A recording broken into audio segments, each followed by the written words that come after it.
And welcome. We're live. Right. I had the idea of how I was going to open this. Well, it'd help if we had a name for this thing. So I think you should genuinely. I think it should be part of for the first couple. See how they get on, but just you've got the branding and yours, haven't you?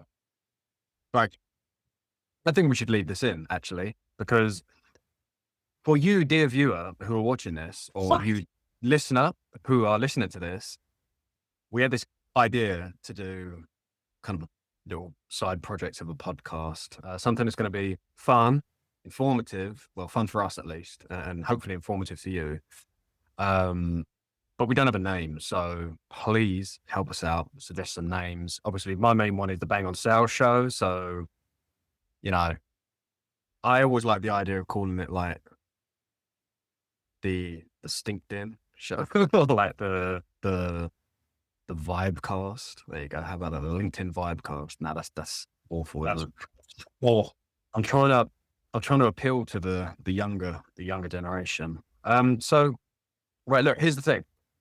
We may not have the production value of some podcasts that you watch or listen to. We might not have the the studio setting.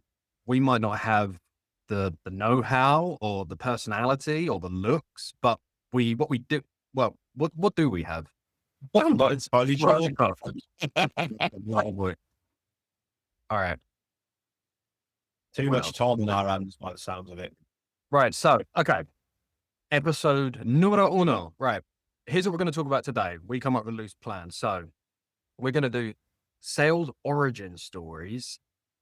We're going to do a little bit of a chat of cold calling, because that's like what we do for a living. So, I think we're going to focus on opening up a cold call. I might throw Sean a few curveballs. I've promised him that if either of us gets stuck, we can edit it out so we look slick and professional like everybody does. Crazy sales stories. So I think we'll share one each because we've got loads, because we're old and we've been through the ringer enough times. And without further ado, is there anything you want to chuck in, Sean? Do you want to say a bit about why we're doing this, or what you want to get from it, or what you're hoping other people will? I thought why we're doing this is just to give people a bit more of an insight of how our minds work and what we have a general chit chat about every day in the week, and it creates a good old chuckle for us when some of the stuff that we see and come across. So why not share the stories with other people? Yeah. I think for me as well, doing the Bang on Sales Show, I try to keep it conversational, but it does tend to be a lot more structured. Obviously, some of the people I'm talking to, it's more in a professional capacity, or it's the first time I'm speaking to them. So it's, we want to keep things kind of planned out. Whereas this is a bit more free form. And I think we can have a bit more fun with it as well. So, segment 1, sales origin stories. So, Sean, what's your origin story? To cut a very long story short, which I will elaborate on, but fell into it the same as everyone else claims to have. No one chooses as a child that they want to be a salesperson, do they? I always wanted to be a footballer or I wanted to be in the military. That was it. They were the two options for me.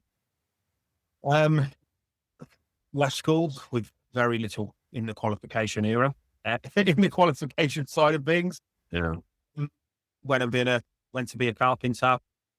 Weren't really for me. Knew pretty much straight away. Worked for the crap. Went through the big recession. I thought I'm going to go back into education, sort myself out. Went to uni, and when I left uni 4 years later, I needed a job. Reached out to my father-in-law who worked at Ford, and asked for a job. I had an interview, and I started a week later, and it was an after sales role, but it was all phone based. Like you seen people in the morning and stuff like that. Everything I did was over the phone, upselling and stuff. And then loved it. Like pretty much got hooked as soon as I realized that I could just speak to people on a phone and make money doing it. Then the same as everyone else who I've heard these type of stories for, you end up in telesales, flogging your goods, sitting on a dialer for 8 hours a day, absolutely burning yourself out for a few years. That's how I got into it. It was just sort of a need. I wanted to earn a few quid, get a house, and speak to people on the phone. Was it? But you, Oh, well, I thought there was going to be some more thrills and spills in that. So that was no. You actually went and worked for a reputable company, unlike me. So yeah, I worked in two large corporates at the start. I left one to go to it was a relatively newcomer in the market, but then they got bought out after a year by one of the biggest companies in the world. So yeah, I started off massive in the corporate side of things before moving into startups. yeah. What would you say? Is there anything that you kind of picked up early on that was carried through, helped you to kind of improve? I wouldn't say necessarily say improve, but the thing that always stuck out to me, this was really early doors. So I was selling gas, electricity, and telecoms in my first proper telesales job after Ford. Yeah. And it was simply a case of the more dials you put in, the more work you do, the more time you spend on the dialer, the more money you're going to earn. Like, even the law of averages, it is going to happen. Obviously, that would be B2C world, but I've carried that over into what we do now and over the last few years, blinging SaaS. Yeah. The more work you put in, the more likely you're going to have a full bank balance at the end of the month. That was it. But I've got that into me really, really quickly. But I don't know I don't know if that goes back to your building site bins, because I started off working, I was doing an apprenticeship, but then as I qualified, and you start pricing people, the faster you work, the quicker you earn money. Like, for quoting someone for 3 days and I can do it in a day and a half, I can then go and do another job. So that's the way I've always tried to think that the more I can do on day one, the less I have to do on day two. So yeah, probably that. Yeah, that's cool. Yeah, I mean, we were talking about this the other day. Like, for me, I kind of started with, smile and dial, spray and pray and spray, spray and pray, spray and pray. At a certain point, I started to go down the path that I think a lot of people do now of trying to get everything perfect, craft the perfect email, the perfect cold call script, whatever it is. And then your volume drops off because you're trying to be like laser like in your approach. Eventually, and there is value to that, of course, but I don't think there are some circumstances where like proper hyper personalized, hyper relevant stuff is worth doing, and probably more like in enterprise sales where you really need relevance to cut through. But yeah, I mean, for me, I've come back around, and actually what you're saying totally, for me, more recently, especially, definitely resonates. It's like, look, have a decent enough hypothesis to start with, build your, what's your ICP, figure out your messaging. It is theoretical to some extent when you're starting out, but look, go and test it. And the only way you're going to be able to test it and fail fast is obviously with volume, right? And then you can tweak, adjust, and then scale it from there. Imagine though, like, go back to the start of your career. So even 5 years ago, before I even worked in SaaS, and when I was doing, this is before I was doing the lead gen stuff and running B2B campaigns, I didn't even know what it was. I didn't know what SaaS was. 4 or 5 years ago, I had no idea what SaaS meant. Start in the wonderful world of London, and people are selling you a dream. I didn't know what any of that was. Yeah, and they're talking about CAC and ARR and MRR. I don't know. Yeah. Mate. Get some phone numbers, and I'm gonna beat ones, and I'll take a message out from them. That was it. Yeah, it was a foreign world, and I think everything in sales has been really overcomplicated.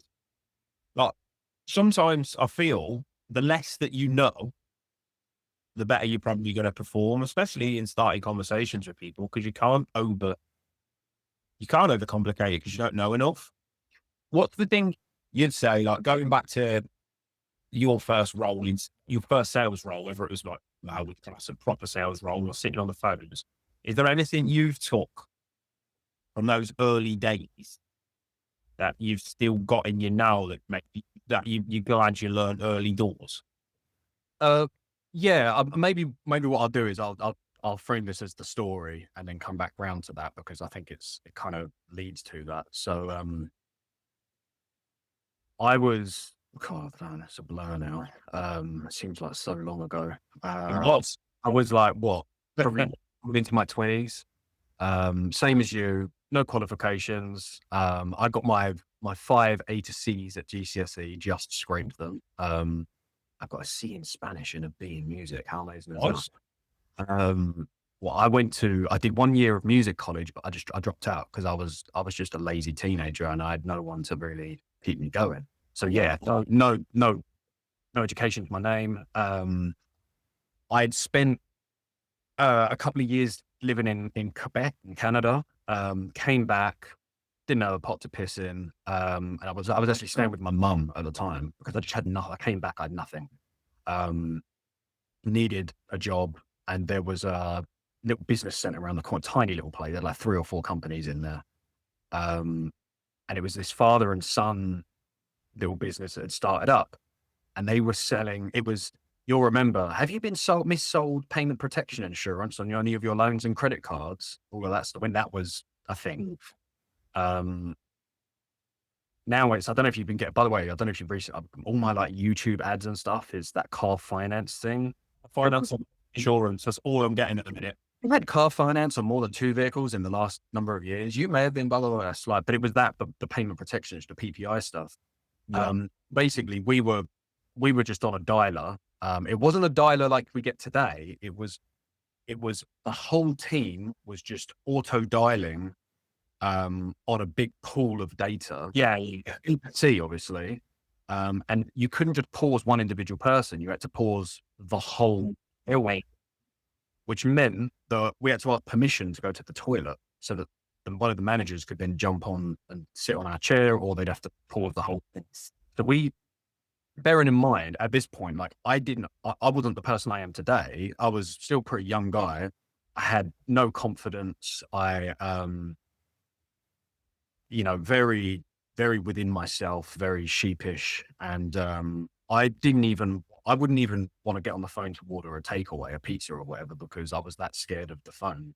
So the idea of having to do dozens or hundreds of dials in a day was just like, just out of the question, beyond the pale for me. Mhm. It was all I had. It was all I could do really, other than go and work in a shop or do like a cleaning, just some menial job or whatever. So anyway, I'm sitting on that. Literally, my hands are shaking because I'm that nervous to be on the phone and dialing. But it's like needs must, right? You just have to. So you just push through. You do what you need to do to make ends meet.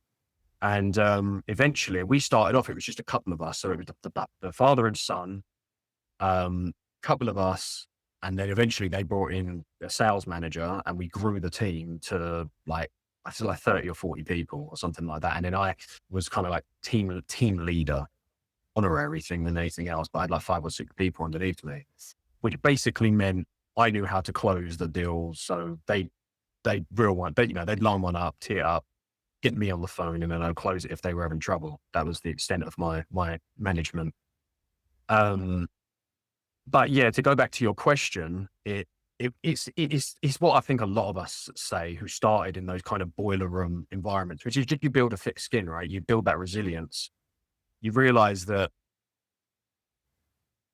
yeah, it's obvious. It's like, it's a cliche now. It's just, you just do what you need to do, right? If someone abuses you, if someone says no, if someone puts hangs up on you or is a meanie or whatever, you just have to take it in your stride. And don't get me wrong, like, even now, like we dial a lot, and sometimes you have a particularly hard ass who's like a bit of a knob on the phone to you, and sometimes it's just a case of like, or maybe you fumble your lines a little bit or whatever. Pause, just take a moment to reset, whatever. Do a bit of doom scrolling through LinkedIn for a minute or two, whatever. You've got to remember who you are. And I think that's a good thing to take from those days into now, because like compared to what obviously the stuff that we sell now or have sold in the past few years in tech world, selling PPI or selling gas and electricity, or like I said, the other day, I used to knock doors and do love film and stuff. It's proper shit. Like what you are selling is proper shit. And people don't, that is just literally, you're to the masses. B2C is a different kettle of fish.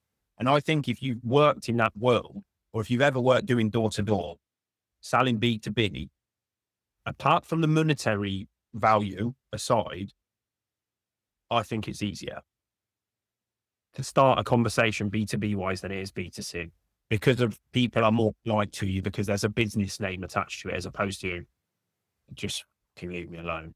So I think, yeah, that's a good one because it really does early doors you build up. If you don't, obviously you're gonna last. But it does build up that thick skin.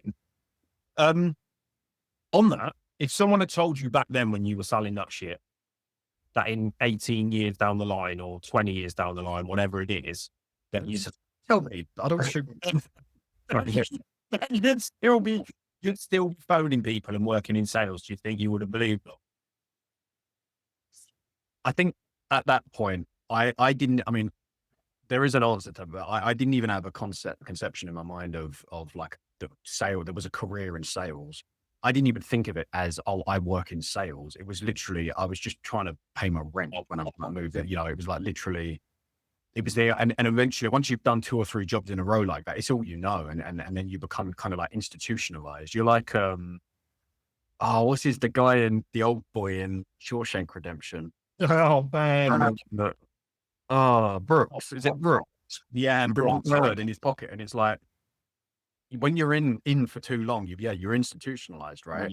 We could go and work in another industry, but I mean, we'd obviously take a massive pay cut. But that aside, I'd be like, I don't have a target. Like I just show up and sit and you know what I mean? I can ever not work in sales again. Yeah. So Too much. sorry, what did you ask me? You asked what was the question? Like, do you get if back then if someone had told you like, Yeah. would you?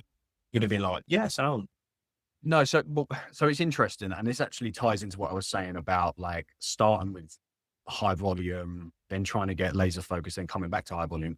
I think I had to learn a certain amount of humility over the years, because what happened was at a certain point I'd done a handful of telesales, telemarketing jobs, moved into like account management positions, and then suddenly I got this idea in my head of like, oh, I don't have to do the hard graft of cold prospecting anymore. I don't need to cold call people, or rather, I shouldn't have to.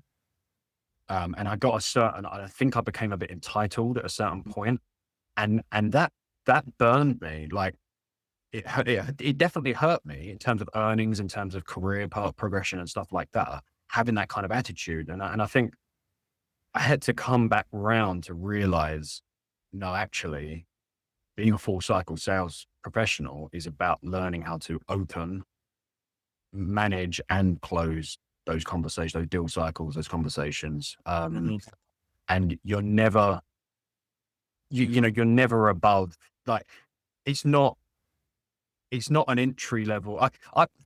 I'm hesitant because I've got mixed feelings about the whole top of funnel sales development thing, and I know that you see so many posts on LinkedIn where people are pandering to what's essentially the lowest common denominator of SDRs and BDRs and so on, because they know it's going to get engagement. And people were saying it's the hardest job, you're the tip of the spear and all of this stuff. And there is truth to that. So I have mixed feelings. Like it's hard. It is in some cases kind of entry level. Yeah. But at the same time, I think it's one piece of the puzzle, if that makes sense. I'd love to know. And again, going back to when we started out, when did an SDR and a BDR get changed? I didn't know what an SDR and BDR was. You just picked up the phone. You didn't have that job title or what? Why have we become so scared of telemarketing? It's ultimately what we do. Everyone who works in sales is worked in marketing as well. Especially people who put nonsense out on LinkedIn. So some of the stuff that I do, like concept, it's marketing yourself. It's all branding. So when did it stop being called telemarketing? Why did we suddenly get a fancy name and now you have to have a uni degree to be able to do it instead of being a pair of guns off a council estate, going to work in a boiler room? I think the thing as well that is that's the word, like not misrepresented, but the thing that I think is a lot of people don't appreciate is that the biggest challenge isn't, and this is the biggest challenge, like the one thing that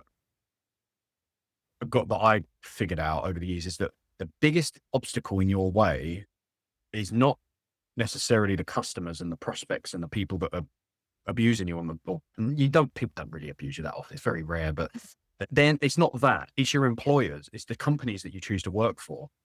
You know, they say, and again, this is one of those LinkedIn cliches, like you don't choose your job, choose the boss or what, you know, whatever the phrase is. And that is it, because I work for multiple, you know, a mixture, don't get me wrong, but especially early in my career, worked for people that just destroyed my confidence and like were literally verbally abusive and would shout me down in front of an office full of people and stuff like that on more than one occasion.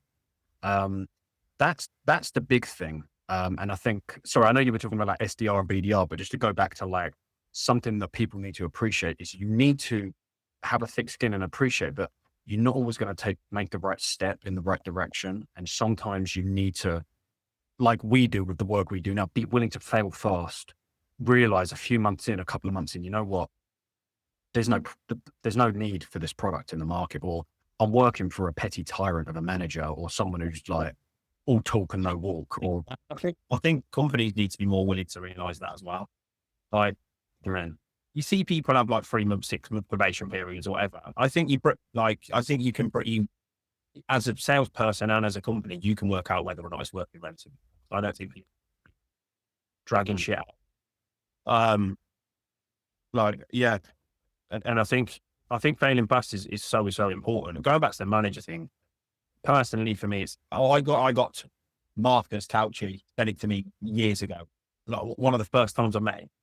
And I was just taking it. I already had been working in sales for years, like you. It wasn't like, I knew I wanted to stay in sales, but I hadn't really mapped out the career plan and stuff. And he was like, just go and find a manager you want to work for. yeah, And then I spent I've jumped companies a few times following this manager around. And were we selling the best thing in the market? Probably not. Was I making as much money as if I'd stayed in the previous place? Probably not. But the amount that I learned from that one person, not without them, we wouldn't have been kicking this off. Not a chance. Like, there's no way. So I think finding that right person who really going to support you can fast track your success. I really do think that. yeah. It's like, you know, with a friend, or if you get into a relationship with somebody, there's always going to be red flag, or, you know, if there are issues, red flags along the way. And if you can choose to ignore them, but eventually those chickens are going to come home to roost. Right? I learned that pretty quick as well, though, the manager thing. I didn't realize at the time why I'd done it, but my first ever sales manager was pretty shit. Like, just weren't supportive, weren't developing. Great crack, great laugh to be around, brilliant on the sales floor. But other than that, you weren't really getting anything out of them. Right. And a sales manager who worked there, and I was just like, I've got to spend as much time with that person as possible. Everyone looks at them as like a figure, like, I don't know, like I wouldn't say a father figure, but like even real senior management, like C-suite in a company of thousands of people used to come and ask this person for tips and advice on the sales and the strategy. And I was like, I got to be like that person. And I got transferred into their team. And within a month of transferring, I got promoted. So I think having that person who you can look up to or have that supportive, I don't think the business is important. I think you've just got to find that right person, especially early doors. Yeah. You know, makes a big impact. Let's move. Okay. It's funny. I meant for this like first bit to be like shits and giggles, but it's actually turned into some, you know, sort of serious. Well, but so all right. So the next bit we were going to talk about is cold calls, right? Cold calling. You know, that's what we do. That's what we know. I thought, I mean, Sean, if you're still up for it, I maybe I'm being too self-deprecating or humble in this, but I look up to you in the way that you approach things. I think it's brilliant, and I've definitely adapted my approach recently based on what you said, how I hear you deliver, even things like your opener and stuff like that. So, how do you feel about maybe just kind of sharing? That's sound. Andrea. Sure. I know I've spoken to loads of people about this, and I've had managers who hate a PDO. I've had the uninitiated, that's a permission-based opener. Permission-based opener. I've had managers slate me for it, that it's never going to work. I had a prospect recently. I've still got the call recordings mint. said, did that opener actually work for you? And he's like, who on earth works with a company who cold calls like this? So 7 minutes into the call, we ended up having a chat. They needed what we were speaking about. And then I got a message from this person on LinkedIn the same day offering me a job to work in their BDR function. At which point I told him we were 2 weeks into actually setting up our own agency and we were doing it on behalf of the people. So yeah, you've got to find what works for you. And this is what I'm getting at. I don't think what you say in your opener is as important as how you say it. I always have a framework that I go off. I've probably been using the same opener, give or take a few words, for 4 or 5 years. Excuse me. I use pauses and intonation very intentionally in my opener. And sometimes I try and have fun with it, like call stuff out or just jump on the hop. But I always have a framework. They're the same type of thing. I see other people have success with like your 27 seconds, or do you want to throw your phone out the window, whatever it is. And I love it. I just don't, it doesn't work for me. So I think that what I'm getting at is just find what you're comfortable with and get the reps in until you sound to the point where you're not reading off a screen or a piece of paper, and it's just, you sound like you're having a conversation and you can deliver it with that confidence that someone is going to give you the time to then tell them why you actually call it up. And that's it. Yeah. No, mine is always, and I'll say it's like, Mark, Sean here over at Acme, you and I have never spoken before. You're not expecting my call. Do you have half a minute so I can explain exactly why I'm calling you today, and you can tell me whether it's relevant at all? That's it. Doesn't matter what campaign we're working, what product we're selling, what type of level of person we're selling into. I use that same opening every single time. Does it work for some people? Yes. Do other people not like it? Yeah, of course. But that's the same as editing, you're going to say. Yeah. Yeah. And then it's, I think we need to give a shout out to problem prospecting here, right? Changed my life. I think the time to you got into it. And I think obviously I've met people through this course and all sorts. I did their course 4 years ago, maybe just after the end of lockdown. They do stuff online.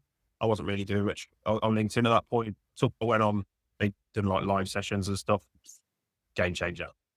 Still have their book on pretty much handy at all points. I don't have problem prospecting on my desk at the minute. I've got the deconstructing discovery, but I always have. Yeah, it's always have. Yeah. Problem prospecting is always forefront of mind. If I'm ever introducing new people into what we're doing, or I can't rate it enough. Between Challenger and I don't know, yeah, probably them two. Between them two, I think that completely changed how I went about holding the conversation. How would you?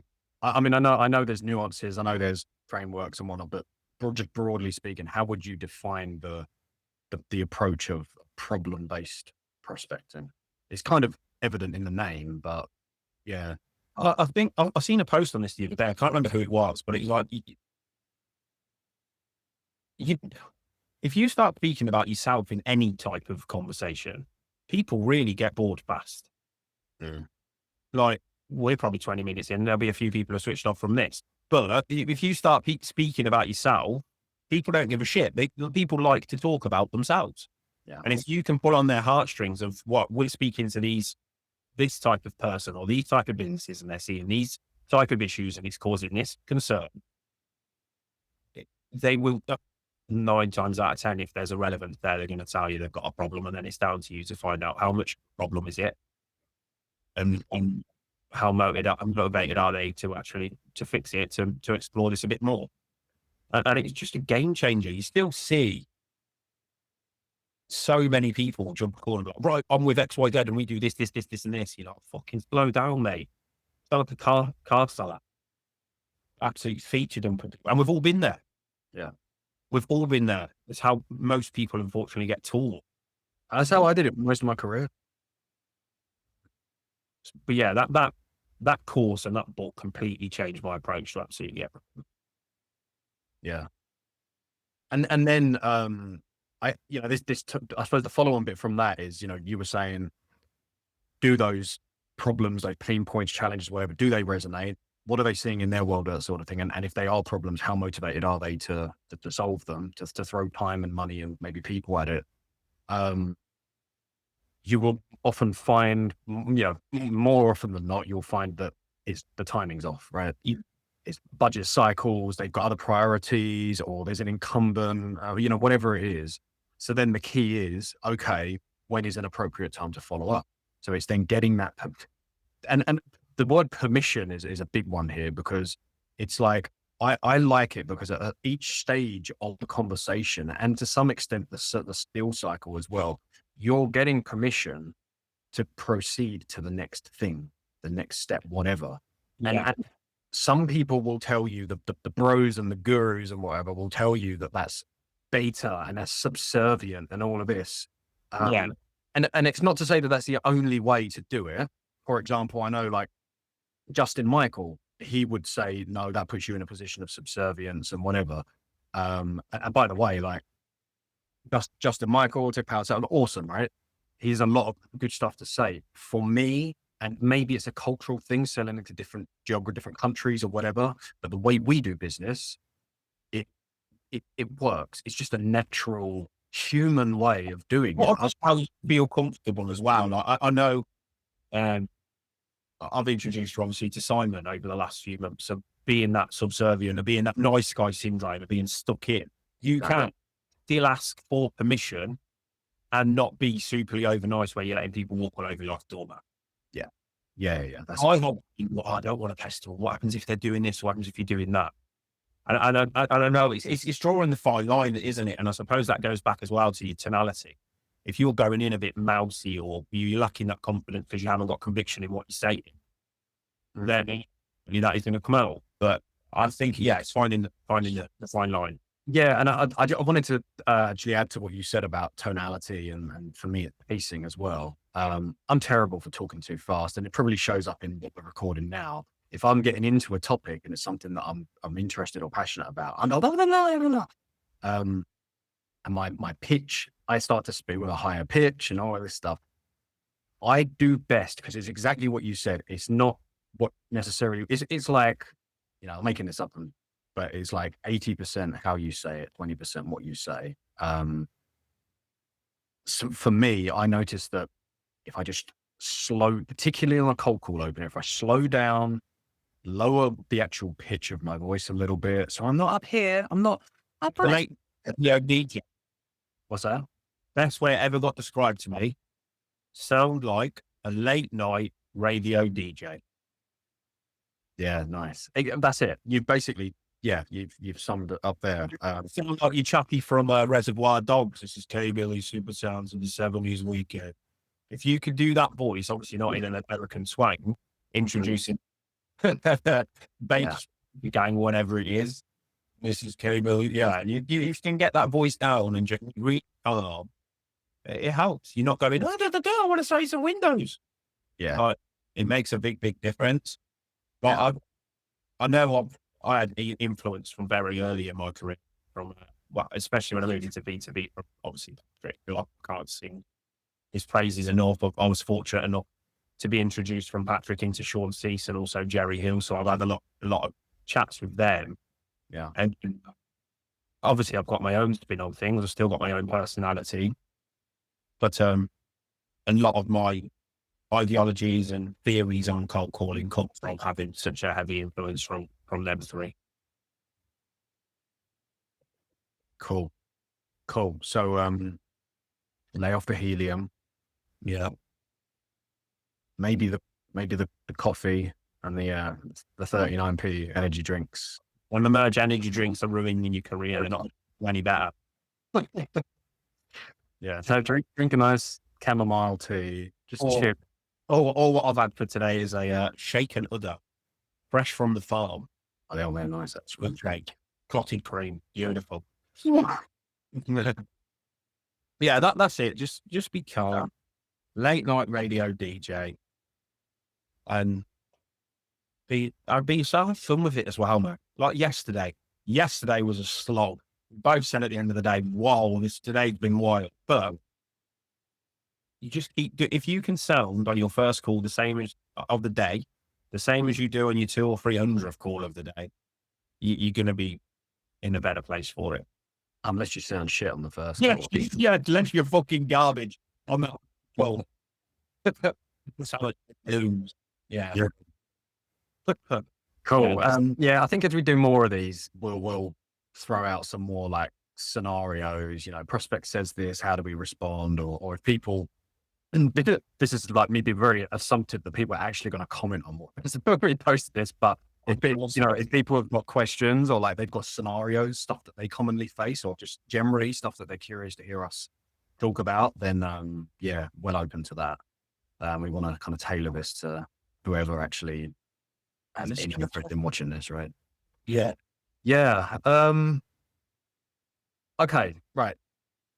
Crazy sales stories, horror stories, funny stories. Man, I've got more than I care to admit. You should start on this one. Yeah. Well, I want to hear you. If you're brave enough, the story that you were going to tell me the other day and said, hold up, I don't think I'm not ready. I'm not ready to make it public. There are two people who know about it. Well, three, including my wife, but she's not really on LinkedIn. no. I think she'll watch this. So. I'm not ready to put it into the public domain just yet. But I do have. I've got other stuff. So let's do some. You know, You start. Yeah.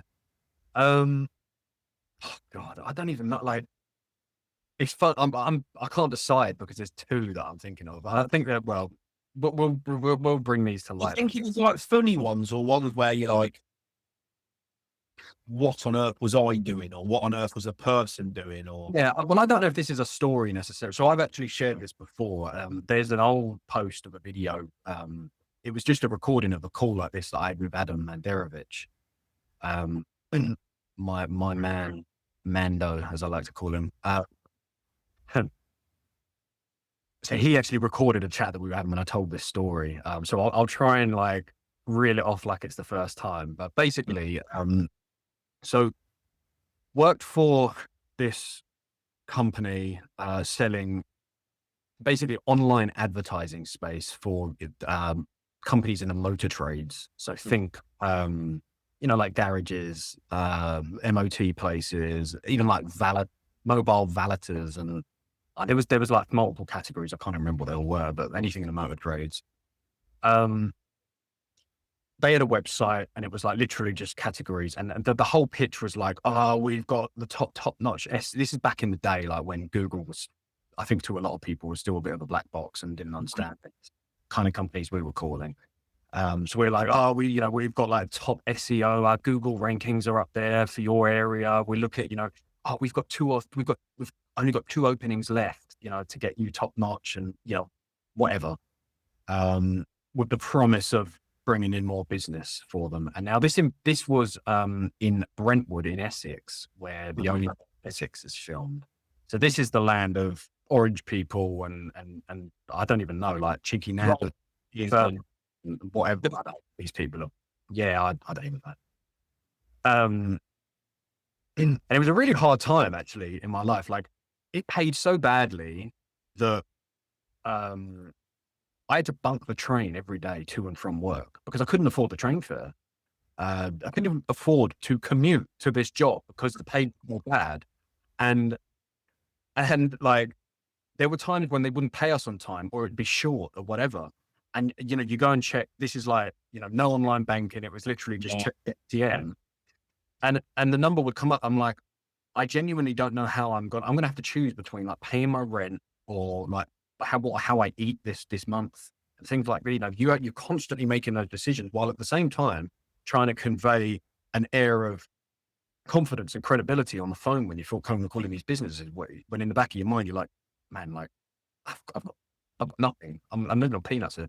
So anyway, proper boiler room environment on the top floor of this big office block, rented office space. It was the kind of place where, deals go up on the whiteboard. If we're having a bad day, they would take our chairs away. Yeah. They just shout across the south. There was like maybe 30, 40 of us on this sales floor. And the guy who ran it was on Watchdog TV show. He was on Watchdog back in the day, and he was known as the Cowboy of Essex. I think what would happen is, whether it was him or associates or whatever, they would set up companies with shady business practices of one sort or another. And then when the heat came on, they dissolved the company, and then 6 months later just reincorporate as something else, rebrand it. In practice, unfortunately. Oh yeah, and I'm not going to go too deep because I'm only just going to say what was kind of in the public domain. I'm not going to sort of slander someone's character or anything. This is all alleged and whatever.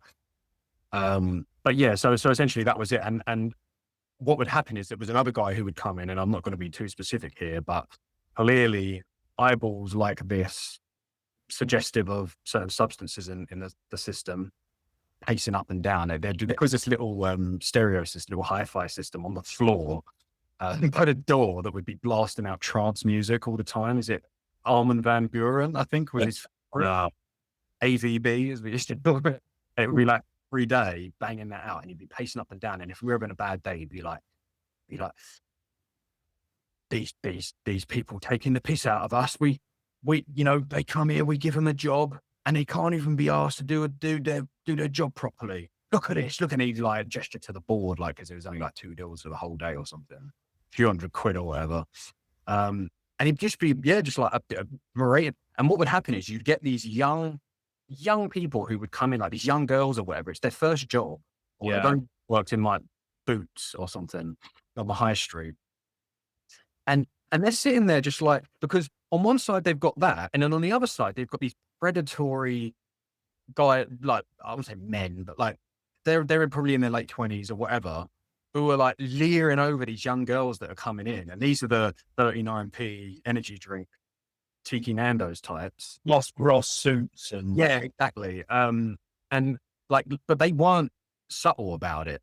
Like if it happened today, these guys would be plastered all over LinkedIn, the stuff that they played to these young girls who they didn't even know. It was horrendous. And so it was just horrible. And what would happen is people would come in, and they'd be gone by lunch on their first day, because they're just like, I'm out of here.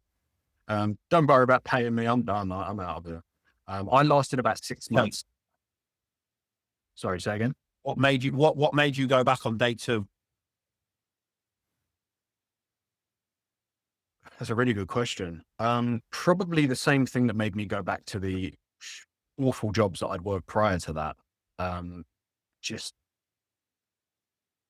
no conception of anything outside of that.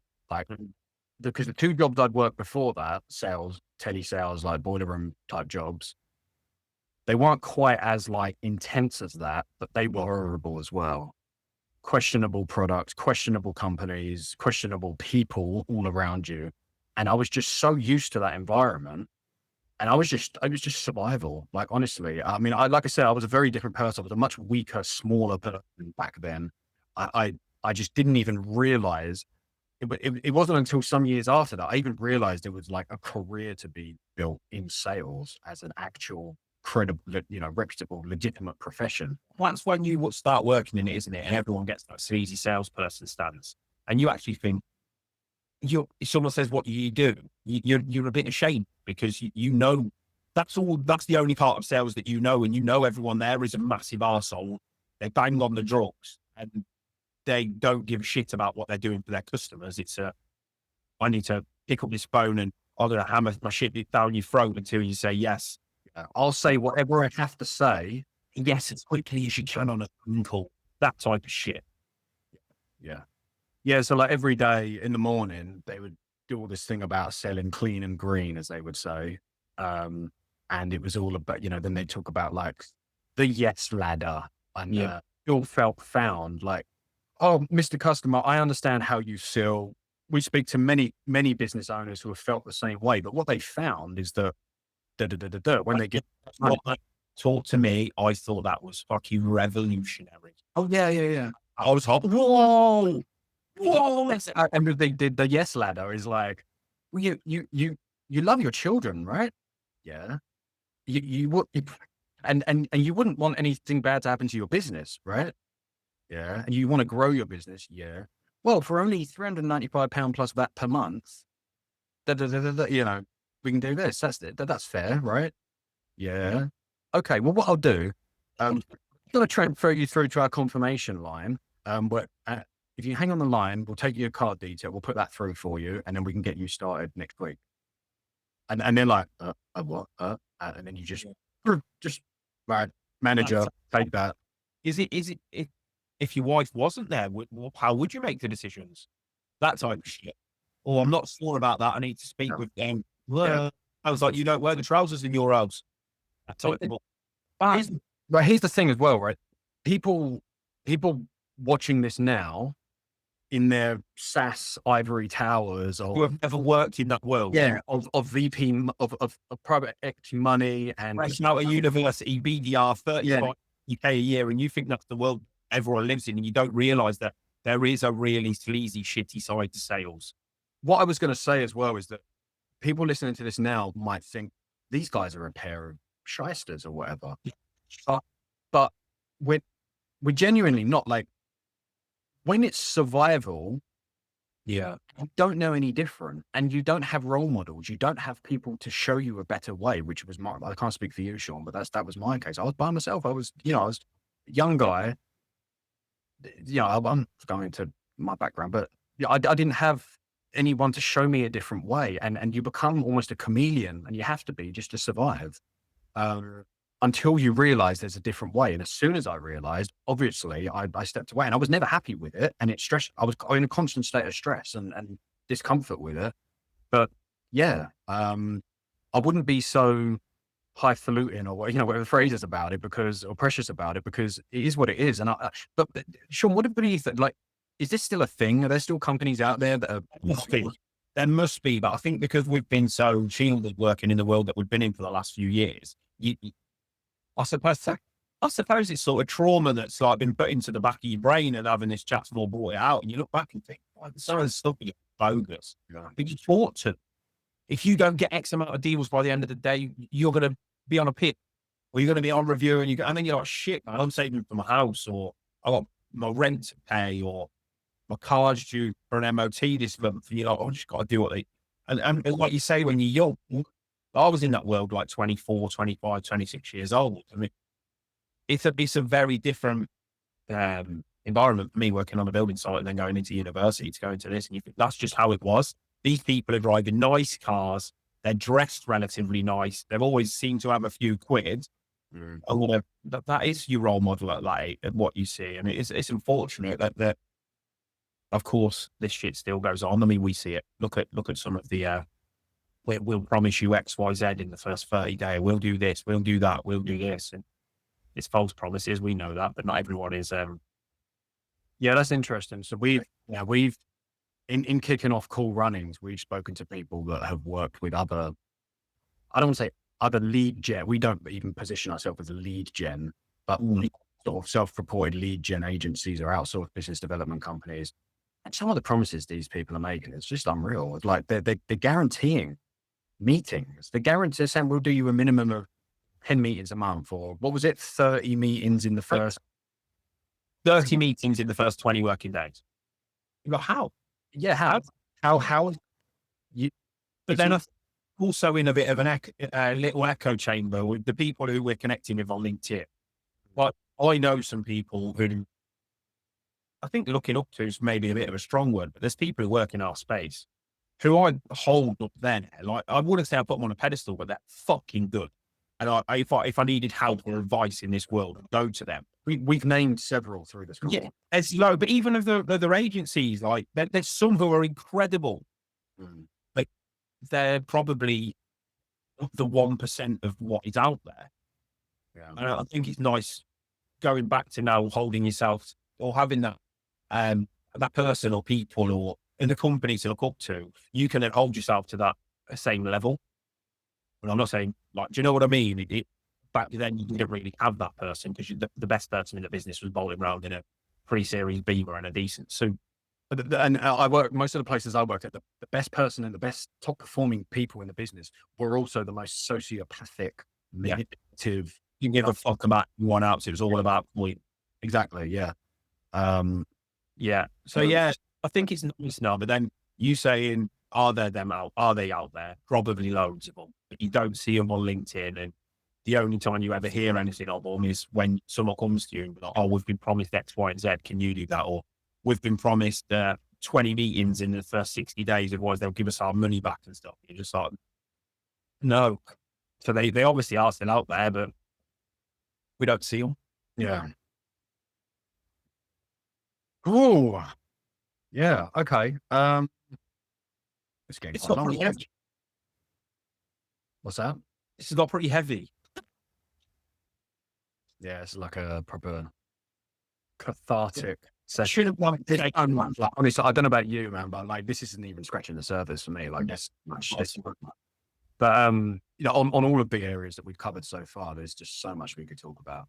So let's wrap this up. Time to make a few quid, I suppose, and get on the phones and Cool. Cool running. Hire us. We'll do some cold calling for you. Book some meetings. Build some pipeline. Schedule some great follow ups. without doing it in a bull bag way and Yeah.